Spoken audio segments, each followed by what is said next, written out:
the NFL told us, and there's no mincing words here, that they don't think as much of the player as we did on the outside. They don't see Shedeur as a starting level, high-level starting quarterback, maybe even a starting quarterback at all. Potential starting quarterbacks don't last until round 5. Right. On top of that, and this is the part that is admittedly hard to talk about, that they don't want, or they are lower on, or believe that the circle that Shedeur has is more of a problem than we may have communicated during the pre-draft process. Welcome to the Greenlight Podcast presented by BetMGM. If you haven't signed up for BetMGM yet, use bonus code Greenlight, and you will get up to a $1,500 first bet offer on your first wager with BetMGM. Here's how it works. Download the BetMGM app and sign up using bonus code Greenlight. Deposit at least $10 and place your first wager on any game. If that bet loses, you will receive up to $1,500 in bonus bets. Just make sure you use bonus code Greenlight when you sign up.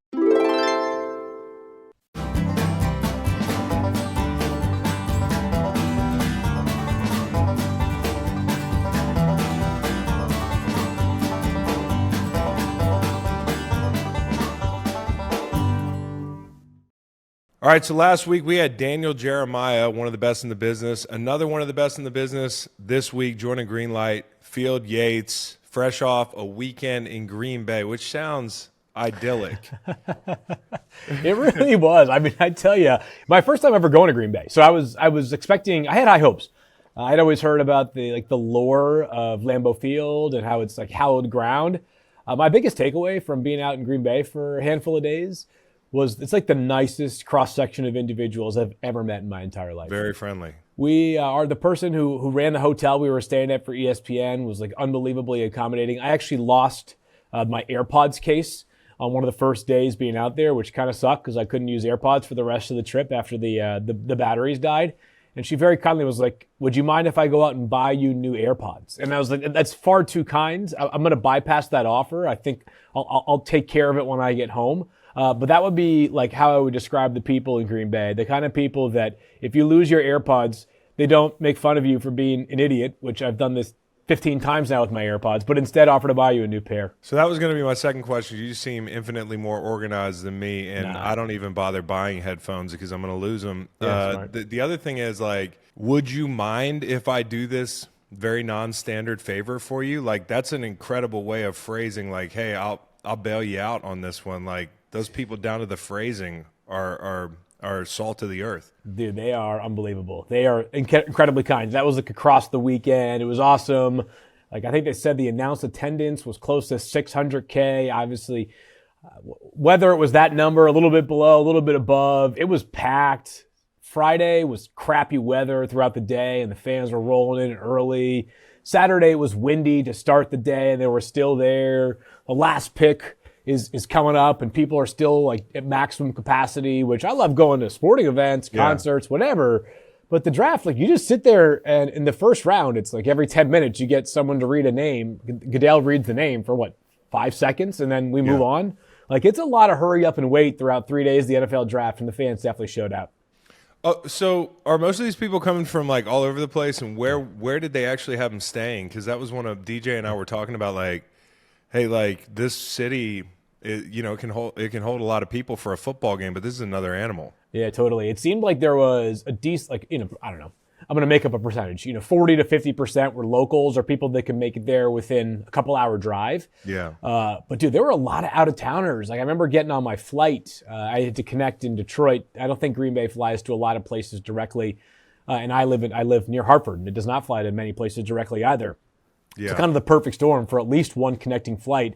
And I look over and there's like 5 Arizona Cardinals fans that were heading out to the draft. So tons of jerseys from all over the NFL.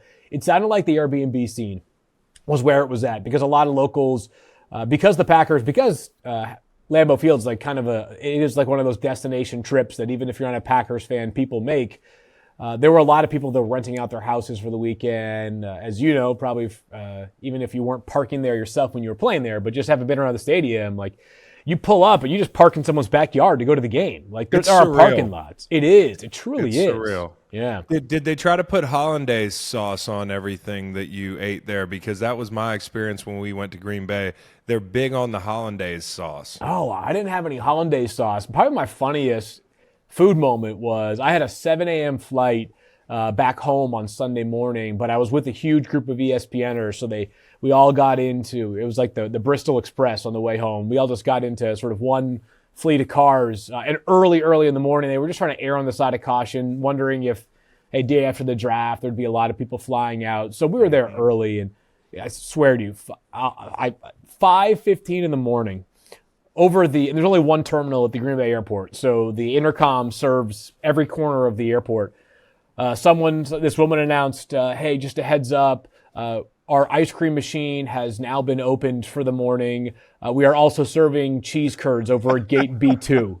I'm like, ice cream and cheese curds at 5:15 in the morning, like, that tells you you're in a rare spot. I settled for it was a great breakfast sandwich, but I thought about it. I was like, if I hadn't already gotten my coffee and breakfast sandwich, was I about to house some soft serve ice cream and cheese curds before a quick flight to Detroit or Chicago, wherever it was, and then eventually home? Listen, if there's anybody that can stop the tush push somewhere, they're probably in Wisconsin. I'll just take that for what you will. But honestly, they did draft the Tampa drafted the other massive human being. Now they got Vita Vea, and the Florida kid that wears 21, get the tiniest block letters, jersey numbers on his jersey in college football history relative to the size of his torso. That guy weighed in at what at the combine? 464. Desmond Watson for Florida fans. 464 pounds. So Vita's going to feel like he's been on some slimming diet next to that guy. He's huge. I hope he sticks around for a while. Be fun to see, obviously. Like Florida actually became kind of like, there was part of it felt bad because it was like every time he made a play, it'd be all over social media like, hey, Desmond Watson makes a tackle, and it's like he's just a defensive tackle making a tackle is ordinary.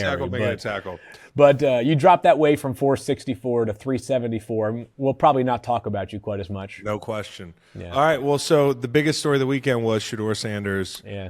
Like, I have grappled with how to talk about it because it feels like a situation where the media at large had a different idea of where he was going than the people inside the NFL. And I think this probably happens a lot, but this was a real lightning rod situation because of the profile of Colorado's football program over the past couple of years. Yeah. And obviously Shedeur Sanders being legacy and being a highly productive player. Where do you land today as the smoke clears as you try to make sense of this whole thing? I'll try to unpack it somewhat briefly, but I think this requires a little bit of time because there are a lot of layers to this, and in some ways it feels like the perfect storm. So throughout the pre-draft process, you're constantly, in my role, talking to as many people as you can and just gathering their information, their opinions on players to just get a sense of where you think players will go off the board and which teams might be interested. And I'll just, entirely transparently, most of the feedback from people around the NFL was, I think there's a pretty good chance he goes in the first round. Maybe he slides into the second round. Like, that was about as negative of feedback that I got. And not that I asked every single person, and clearly if I had, maybe I would have gotten a different answer. But nobody said to me I think day 3, round 5 sounds about right for Shedeur Sanders. So there are a couple of things that I probably underestimated throughout the process. One is the NFL told us, and there's no mincing words here, that they don't think as much of the player as we did on the outside. They don't see Shedeur as a high-level starting quarterback, maybe even a starting quarterback at all. Potential starting quarterbacks don't last until round 5. Right. On top of that, and this is the part that is admittedly hard to talk about, that they don't want, or they are lower on, or believe that the circle that Shedeur has is more of a problem than we may have communicated during the pre-draft process, right? They made that clear. There's always the bucket of what can you do on the field and the bucket of what are the intangibles, what comes along with investing in this player, and that specter, whatever you want to call all of that, it was too much. And the NFL made that abundantly clear. Yeah, the Browns took him in the 5th round. You can say, well, the Browns liked him. They didn't like him enough to take him as their first quarterback off the board. They took Dylan Gabriel about 50 picks prior to Shedeur Sanders. So there are a lot of lessons that I have learned during this process, specifically about Shedeur Sanders and just the draft. And I think it's a reminder, and not that there will be many kids that have anywhere close to the same profile as Shedeur going forward. As a matter of fact, there's a chance that we don't have anybody like this maybe in your or my lifetime. But the pre-draft process doesn't matter how talented you are, where you're from, what you have around you. If you don't treat it like a 4-month job interview where you are doing everything that you can to sell yourself as an individual and a player to the league, the potential for you to have what I would say is a catastrophic slide is in play. And Shedeur is going to be the poster child for that going forward. I guess from where I sit, the footing gets a lot more unstable when you pass that hey, starting quarterback realm of the draft. Yeah. Say that's like this year, it was probably the first 10 picks, right? Considering the quarterback class. And then, like in a year like last year, once you get out of that first round and a half or whatever it is, like wherever teams are starting to shop for developmental guys or backups, once you get into that area, I think what you say and what you do really matters. I think it matters for the guys at the top of the draft, for sure, right? Yeah. But we've seen examples in the past where guys had a little bit more leverage than a Shedeur, and maybe Shedeur not having an agent. And I am all for the guys that negotiate their own deals and all that. I'm too dumb to do it, right? I'm just hand up, too dumb to do it, too lazy to do it. That's why I paid an agent. But, like, if you're representing yourself, like, maybe that's a cautionary tale to some kids coming out where it's like, hey, you don't know what kind of leverage you do and don't have, and maybe you're under the assumption that you have all this leverage. And not to say that you should go into those situations acting the way he allegedly was acting at the combine and interviews and such, but maybe you should just be a little bit more aware. And I think it is a cautionary tale in today's era of college football where guys have more freedom to act how they want to act and to say what they want to say. Like, these things have repercussions. I think, and not that these prospects are looking for my advice necessarily, but I would just say, like, as a blanket statement, and I'm comfortable saying this, if I'm a draft prospect, like, I'm hiring an agent because you know this, but like NFL standard rate for an agent is 3%. But like, there's no rule that says you have to pay an agent 3% of your salary. And if you're high profile enough, agents would take you on for 1%. They might just do it for a fixed rate because the incentive for them is if they can sign Shedeur Sanders, inarguably one of the most high profile players in the entire draft, that's good recruiting for the next potential client. Hire an agent. And it's not because these kids aren't capable of, to your point, like these deals for rookies now, like as we know, the rookie pay scale has fixed these contracts where there's very little for them to negotiate. Caleb Williams last year didn't hire an agent. It took some time to get the deal done, but it's not as complex as if you were, Dak Prescott negotiating his deal whenever that was last year with the Cowboys. But they're a liaison, and they have the relationship with GMs, with anybody in the NFL scouting community, coaches, and they can help get, I think, more honest feedback than Shedeur probably got if teams were talking to him directly, right? Like, even if you don't like a prospect or his demeanor, how likely is it for an NFL team to say, like, hey, after the meeting, something, thanks for making the trip out, but that sucked, and you should probably change your ways. It's just not going to happen. So exactly. I think there's some value in it. Even I understand the money and the money you got to pay someone. I would look at that as a pretty worthwhile investment. Yeah, I do too. And like, again, as a second-generation NFL guy, I'm always rooting for those guys because I think what happens is it's really hard to be sympathetic to those guys because everybody's like, oh, it's easy, yada, yada, yada. Well, I can tell you not everything about it is easy or great. Yeah. There are a lot of pressures and there are a lot of people that don't want you to succeed because of that. One of the things you're supposed to be able to bank on is having the right information. A lot of people used to say, hey, Chris, you're going to have all these advantages genetically, yada, yada, yada. Okay, by the way, like, I didn't notice having a big genetic advantage when I got to the NFL. The advantage that I had was a dad that could lay the road out for me and say, hey, this is what it's going to look like. Realistically, these are the things you want to avoid. These are the people you might want to avoid, like yada, yada, yada. Whatever the situation is that manifests, like my dad is supposed to be able to give me the roadmap. I do feel like, ironically, he didn't have a roadmap. And if Dion can miss the boat, Coach Prime, respectfully, who I think is a hell of a football coach and a Hall of Famer and knows a hell of a lot more than I do, if he can miss the boat on what is the status quo for this prospect going into the draft, and he's my son, then that can tell you that anybody without representation can miss the boat completely. Because if Dion can miss it, so can your camp. You know what I mean?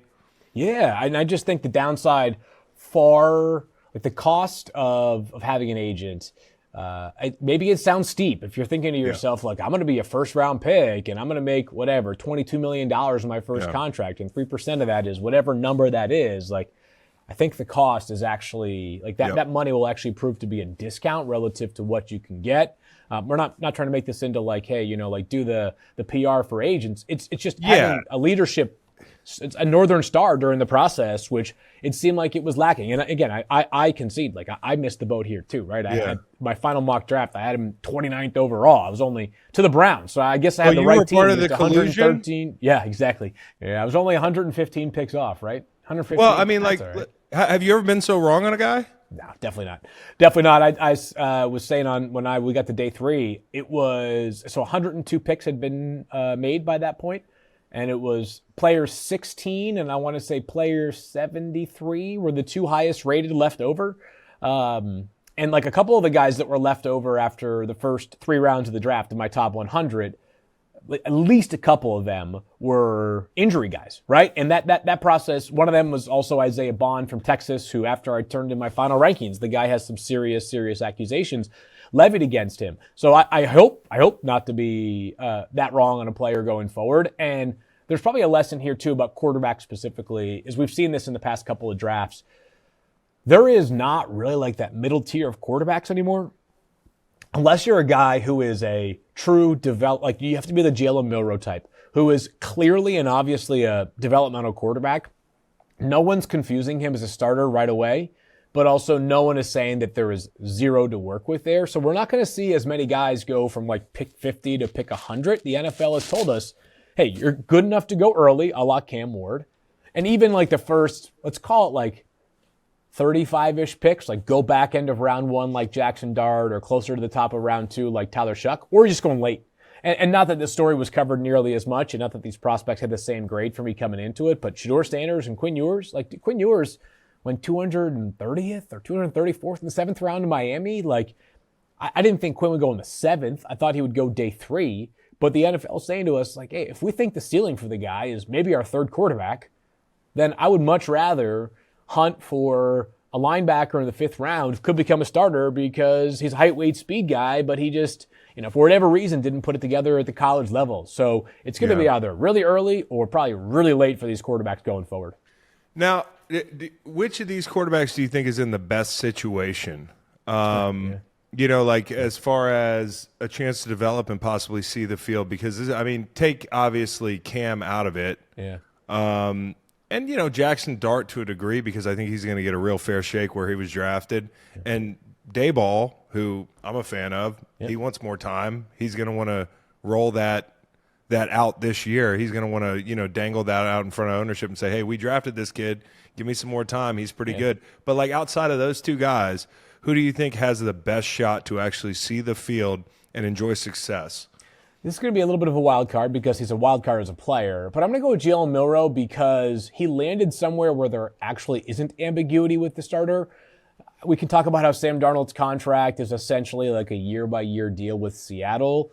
Not to bore people with contract stuff, but it's like that structure is kind of how they do their business. And I don't think that they signed him to that contract with the idea of him being a one-and-done player. Right. But he's the guy, is Sam, and Jalen can just be the change of pace. Maybe that's 5 snaps a game. Right. But, Baltimore, and I hate to make this low-hanging fruit of the analogy, but he's the only guy who I think has kind of come into the NFL probably since 2021 when Justin Fields, that class came out, where it's like this player, even if he doesn't develop as a thrower, has such good running ability that you could tap into that some way, somehow. So that's the case with Jalen. That's like, that would be how I would do it. And if you're Seattle, who now is playing the Clint Kubiak system, which is an extension of the McVay-Shanahan system, like, I don't think they drafted him with the idea that he is tomorrow going to be ready to be this like timing and rhythm passer, which is what that offense is predicated upon. It struck me as Seattle drafting a player that they want to use as their change pace, the guy that keeps defenses on their heels. You know this, but like, if Jalen Milroe plays 8 snaps in week 1 of the NFL regular season, whoever the defensive coordinator is that the Seahawks face in week 2, Yes. There's going to be 4 hours of meetings and prep and on-field work just in case Jalen Milroe sees the field. Dude, I have been a long-time proponent of this. If I coached in the NFL, I would have a package every week that would strain opposing coordinators and take time away from them doing the meat and potatoes the very next week. Because I've been a player, when you have a gadget guy, quote unquote, I'm not saying that's what Milroe's going to be, but in this developmental stage, I suppose he is out the gate. Yeah. Like, that's very valuable to be able to – I mean, Wildcat's kind of gone away a little bit. Yeah. But, you know, there are ways to get these guys on the field and waste, as you just put it, as a great point, waste time in NFL buildings around the league. This is probably like this is a wild way back in the day story, but I was in Kansas City working for the Chiefs when, man, Michael Vick was returning after being in jail. And so he was suspended, I think, for the first 2 weeks of the season, but was allowed to play in the preseason. Yeah. So anyway, it's like you'd seen enough of him and you're like, well, he still can run like that. He's Michael Vick, right? He's like one of the most athletic quarterbacks, if not the most athletic ever. And we played them in week 3 where Kevin Cobb was the starter, and it wasn't like Andy was coaching them. It wasn't like Andy was like, yeah, Kevin's our starter, but we expect Mike to play. Just the idea of Michael Vick playing, and I remember that week in practice, we're running the Vick package, like just to make sure guys are ready. These defensive coordinators, they're panicked. Yeah, they would much rather have a meticulous 15-play, 75-yard drive. Where you go, they can live with that. Hey, they out-executed us. You get burned by one play where you just don't see it coming. That's the kind of stuff that leaves these defensive coordinators, scratching their neck to the point they get like red sores because they're so. Yeah, it's just it's like panic meter. So, anyways, I think that will be a factor here for Seattle opponents this year because I imagine they drafted him with the idea in mind that he may not be our starter ever, but for a few years he can be the guy that you have to think about every single week. Was everybody shocked, as I'm just looking up and down the board here, that Tyler Warren went after the kid that Colston Chicago, Colston Loveland, who seems more of I didn't want to be too soon with the comps, but he seems like he's got a little Bowers in him after the catch, which is a very, very good thing if you didn't watch football last year. That guy's going to be special. Were people internally surprised that Tyler Warren didn't go first? Not totally surprised. I had the two players, and doing a big board like 1 to 200 is useful. It's helpful for fans that are consuming content, but it's not totally reflective of how NFL teams build their boards, right? It's much more. It's some of it's how do we play? What do we value? What do we need? What do we already have? You build things horizontally as much as you're building things vertically. But I had these two players. 7th, Warren, and 11th, Loveland overall. So, whether you liked one versus the other, you like both of them a lot. And I also know that people get bent out of shape when you use lofty comps for players. And I don't use lofty comps for players because I expect them to become these, guaranteed Hall of Famers. What do they kind of remind you of? And it gives people if I told someone this Colston Loveland reminds me, and I pull some random Saints backup tight end from 98, it's not going to resonate, right? No. But if I tell you that Colston Loveland plays more like Travis Kelce and Tyler Warren plays more like Gronk, it gives people an idea. So Kelce, Brock Bowers, that type of person that type of player would be more where Loveland fits in. And, and maybe I'm overdoing it with the excitement I have for Ben Johnson, but obviously he's a mad scientist. And so when you bring a talented player into the fold, you imagine what he can do. And I have some optimism, and I was optimistic last year too. I fully own that. But I have some serious optimism now about what the Bears offense will look like this year. Well, it's so funny because I was just saying this to guys the other day. Remember when we all thought that, many of us thought that Laporta wouldn't go first out of the crop of tight ends that year. And it was the kid from Notre Dame who Michael Mayer. Who we were all obsessed with, obsessed with Mayer. And he didn't go first. Laporta went first. Some people scratching their heads a little bit, at least people who aren't in the know like you. And then who was it? Ben Johnson, who turned this kid into a star. And so now Tyler Warren is the guy who had to wait, and Ben Johnson is going to inherit the unexpected TE1 in the draft. So he's in good hands, and that's one place. Isn't it funny? Chicago can kind of draft they were drafting high in the draft, but it feels like they kind of had some freedom to say, "Hey, where do we want to go?" Yeah, that they're close. when they made those trades and signings along the offensive line this offseason, their GM Ryan Poles said it. He was like, the good thing about these moves, beyond the obvious, which is that our offensive line's a lot better, is that the board is now wide open at 10. Yeah. They could have gone for another offensive tackle there. If Kelvin Banks hadn't gone 9th to New Orleans, I imagine he would have been in conversation at 10. Mm-hmm. If there was a pass rusher they really loved, they could have gone that direction at 10. If Ashton Genty had made it there, they could have gone with Genty. And the board opened up in a way that they could take a tight end there. And the last thing I'll say about Loveland is, I love Tyler Warren, so I'm not by any stretch different disappointed for Colts fans, but the Loveland conversation might be different. If he hadn't been subjected to, and again, this sounds like exaggerating, but it's really not, like amongst the worst quarterback play in all of college football last year. The fact that he had 52 catches, like when I was looking at my final notes, I had it as a positive, not a negative. Yeah. I'm like, I don't know how he got to 52 because they had no quarterback play and nobody else besides Loveland the defenses were afraid of in the passing game. Everything he got was actually pretty well earned. No question. And it's funny that through it all, still people, I mean, I was talking to Daniel Jeremiah last week about it, and he likes Aller. He thinks, which I don't know, it's just as a sidebar here, that guy's still going to garner a lot of attention. So people don't think it's the quarterback that's broken there. I know. It's crazy, but right? the passing game's tough. I mean, it's a tough place. That just doesn't seem to be what they want to do up there. Okay, question, Travis Hunter. Yeah. If Travis Hunter ends up being a two-way starter and he's pretty good on both sides of the ball, let's hypothetically, he's up for free agency this year. Say he got drafted 4 years ago. Yep. How much does he make, and how do they base that contract? If he's playing both sides of the ball and doing it well, what does the NFL and what does his agent or what do the Jaguars do when they come to the table? Pretty unique. I think it would, and I was trying to think of as you were asking the question, who is the best comparison for this? There really isn't anybody like him. So you have to find a player who's like a little bit of two things at once and how you might pay him. I think what probably ends up happening is that Hunter will play both sides of the ball, but there will just be enough of a skew towards one side versus the other that he leans towards that. Like, he will lean towards wide receiver because wide receivers make a whole lot more. Mm-hmm. The team, if he's playing close to 50-50 or maybe even a little bit more defense, will say, hey, you're vastly superior on defense, even if he's not vastly superior on defense. I've thought about that. I've thought about whether that could be a motivating factor for him to at some point make that decision. I'm glad it's not right now because I feel like contract discourse is at like a relatively low point. Maybe it's always been like that. It's always, I don't know, man, just like from where I sit, and I think out of all the players in the draft, you know how some guys are just like, okay, that's a Hall of Famer right there. Yeah. Like, and if he's not, I'll be shocked. Yep. And I don't throw that around. I don't say that about too many people coming in the NFL draft. I just like the way he moves. Yeah. He walked out on the stage and danced around, and I was like, yeah, that guy's like triple jointed. Like you can see, he's just different, and his spirit, the way he carries himself, I love the kid. Yeah. Like so much respect for him. So I think he's going to be great.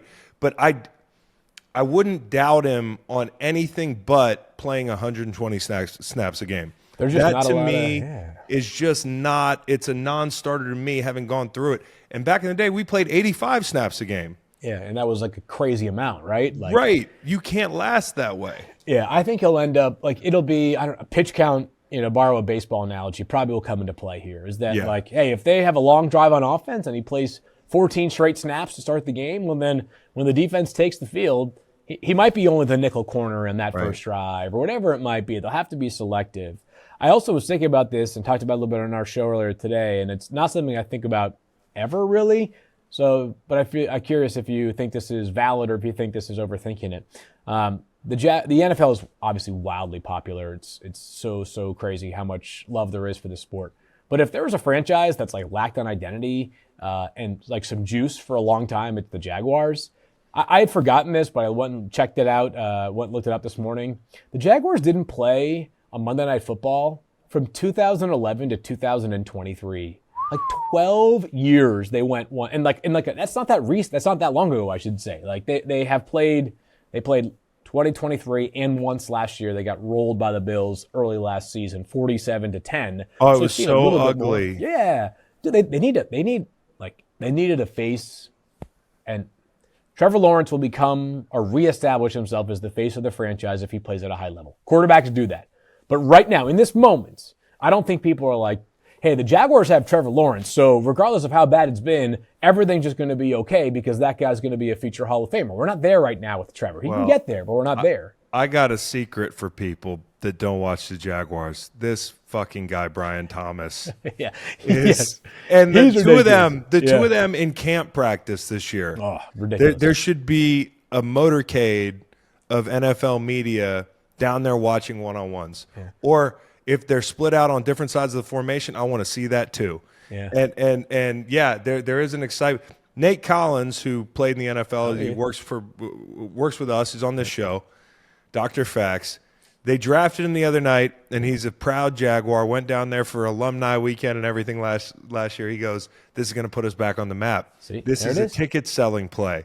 And as much as it is, I mean, he's going to help them on the field. And the other thing, Field, is when you're worried about a complete, like, and I hate even using the word because I don't like using the word bust because it kind of talks bad about the kid. But if you're worried about busting, verb, like you totally miss on the pick, you cut the chances of that happening in half because you have multiple options where you can play this guy. If it turns out that the biggest kept secret in the world is he's not going to be a good pro corner, well, then you just kind of quietly pivot, and I'm pretty sure he can get you 800 yards a year. So I think this is a really safe play for a young GM, and I like in a draft where there's not a lot of like game changers, evidently, going up and getting him. It's hard to also fault someone like if this trade obviously happened on the clock. Yeah. There was not a lot of talk about the very specifics of it, at least until a few hours before the draft. And there was nothing on it. Nothing on it prior to the day of the draft. Yeah. But if you had talked to a Jaguars fan or alumni, whoever it might be, if you'd asked Nate on Monday, like, dude, what would you do for the Jags to land Travis Hunter? And if you asked him, like, we have to do it for 5 plus next year's 1. Right. My guess is almost anybody would say, like in a heartbeat, right? So if you're going to take a risk, it might as well be a calculated one where you can defend it. You know, you got to go down swinging. So I actually like the deal for Cleveland too. Like I don't mind, like Cleveland's taking a risk in their own right. Yeah. But betting on the downside of Jacksonville is not a terrible play. If the Browns come out next year with a top 5 pick from the Jaguars in a quarterback heavier, and we'll see, but quarterback heavier draft, no one's going to say, oh man, well, shoot, we got Mason Graham and a quarterback next year, but we didn't have Travis Hunter. Like for as great as Travis Hunter is, we all know like it's a quarterback-driven league. No doubt. And if you get one of those, and they are throwing the kitchen sink at it, and I don't blame them. I actually liked them in the second round coming back and getting Shedeur. If that had been what happened, I thought that might happen. Yep. I also thought the Rams might be a good candidate because with Matthew Stafford's age, you can talk about a soft landing spot for a young kid. That'd be great. Yep. Man, what a dream. Okay, I want to talk to you about the Minnesota Vikings. Yeah. Donovan Jackson, offensive guard, Ohio State, pick 24. Has there been a team over the past couple of years that has appropriately reacted more swiftly based off the result of one late season sequence than the Vikings? I mean, that playoff game, I'm pretty sure they were like, yep, tear the fucking big board up. Yep. We're starting over in free agency and in the draft. They beefed up. No doubt. So the defensive side of the ball, was John Allen and Javon Hargrave for like something like $35 million combined a year. Yep. Big money. Offense, the offensive side of the ball this offseason, signed Will Fries to a 5-year, something like $90 million deal. I mean, they've been spending big in free agency. And then Donovan Jackson, who like I get it. And I understand why Travis Hunter talk is much more appealing than offensive line play. But we're going to get to a point somewhere in the middle of the season, and we're going to hear about a quarterback who's struggling and playing way below expectation. And then you're going to realize that the guy is under pressure 50% of the time he drops back. And they're going to say, damn it, if only they had some offensive linemen. So this kid, Donovan Jackson, who was a guard for 3+ years at Ohio State, and then middle of the season last year, his left tackle Josh Simmons tears his patella tendon. And Ohio State, listen, I'm sure they have good backup options, but they needed the best because they had no more margin for error the rest of the season, basically. And they needed somebody. And Ohio State asked him, they're like, can you play tackle? And he was like, sure, I'll play tackle. And by the end of the year, so his first game out as a left tackle was against Penn State and Abdul Carter. Welcome. That's like baptism by fire. He struggled. And then the rest of the way, after that first game where he allowed 2 sacks and 3 pressures, he allowed 1 pressure and 0 sacks the rest of the way. I just thought, like, again, it's not sexy at all. It's probably boring for fans to listen about. But if you care about winning, and the Vikings obviously do, and they realized the errors of their ways last year, not being strong enough up front on both sides of the ball, then this is the kind of move that as a Vikings fan you should be enthused by. I don't say he's a no-fail prospect. There's no such thing as that. But when you have a guy, you're talking about Travis Hunter, like, you've cut your margin in error, or you've multiplied your margin for error by 2 because you have a 2-position player. Not exactly the same thing here, but if the guy's been a great left tackle and been a great guard, it makes you feel better about the chances of him settling in at one spot and being really successful in the NFL. Hey, I got a question for you. When was the last time a white defensive tackle was drafted this high in the NFL draft? Ooh, man. I think I have the answer. Mason Graham was picked Mason 5th in the first round the other night. Oh, man. Dude, oh, gosh. I think it's Steve Entman. Damn. That probably is right. That's a throwback. I think it's Steve Entman. I'm trying to think of, like, just finding highly drafted defensive tackles in general. Dominic Sue was 2, Gerald McCoy 3. Yes. Oh, man. But that sounds right to me. I want to take you at your word right there. Yeah, this isn't a hard-hitting football question, but a bit of trivia. If you listeners want to take this one on the road, you might want to double-check it. But the other night we looked, and I think it was Steve Entman. How do you feel about the Will Campbell, Membu thing where neither of them feel like surefire tackles, right? Like, and I'm not taking anything away from these guys. Will Campbell's a beast. He played his ass off. I haven't watched Membu play as much. Obviously, the arm length thing factors in.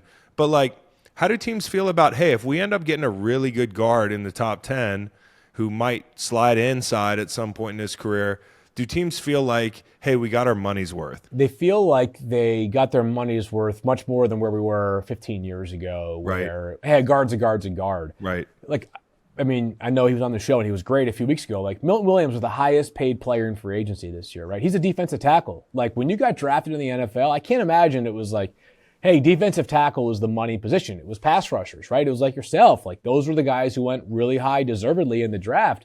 Now, Milton Williams, $26 million a year. Chris Jones, $30 million a year. Other guys at that spot making a lot of money. I bring that up because who's blocking him? It's guards and centers, right? Yeah. So if we're acknowledging that defensive tackles are as important as they have become, we need to also acknowledge that the guys who are most responsible for protecting against those guys should also be really important. And I've dug into why these defensive tackles have become so valuable for teams. And like the most common theory has been this, is that I would argue we're in the most athletic era of quarterbacks we've ever seen.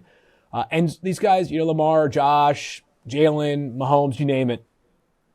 Not that pressure is just easy to get out of, but they've got a guy coming around the edge.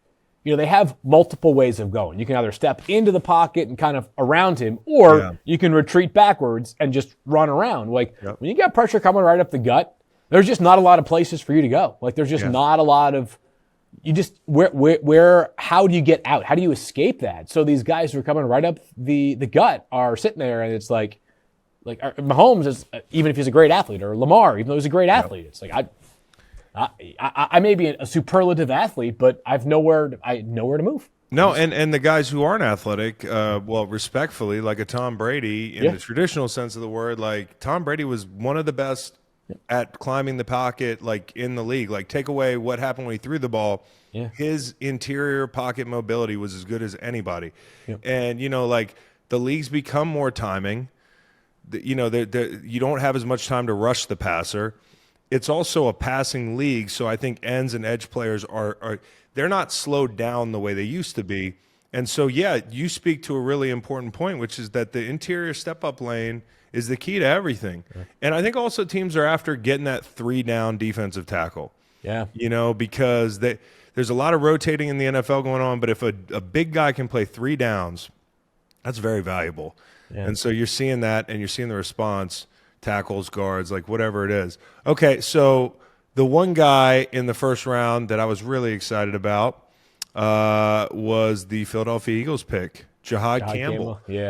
Because when they read his name, they called him a linebacker, but I think he can do more than that What does this speak to when it comes to the defending world champs? So you know this because obviously you were with the organization and you know Howie. But I mentioned this at some point during the maybe free agency or up to the draft. Like people think that Howie is has whatever the 10 commandments of roster building, which maybe he does to a degree. But he also is I'll zig when the rest of the league is zagging. It's part of why he saw a depressed market last year at running back and signed, if not the best, one of the best in the league for a great value contract. Same thing happened here on Thursday night do the Eagles need an inside linebacker? They didn't need one. But would they take one and the thing with Campbell is he's coming off of labrum surgery, so we'll see whether he's available at the start of training camp or if he's limited, whatever it might be. But you might have to be more patient on him than other teams were able to be. But Philly's so we have Zach Bond.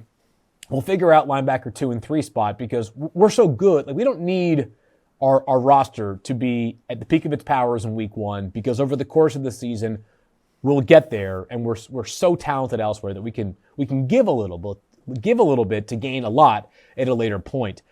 Campbell, but as you mentioned, while he is a stand-up inside linebacker in some people's eyes, he also was an awesome rusher this past year. Alabama, every once in a while, was we're just going to kick you down and let you play, pin your ears back and go because he's so explosive off the edge. He's got good length. I knew what his listed size was, but I was in the green room on Thursday night as part of our ABC coverage, and I saw him from a distance at first, and I was like, what defensive lineman is that? Because he's huge. He's a massive. He's big. He's cut up, too. He is. That's a well-built linebacker / pass rusher.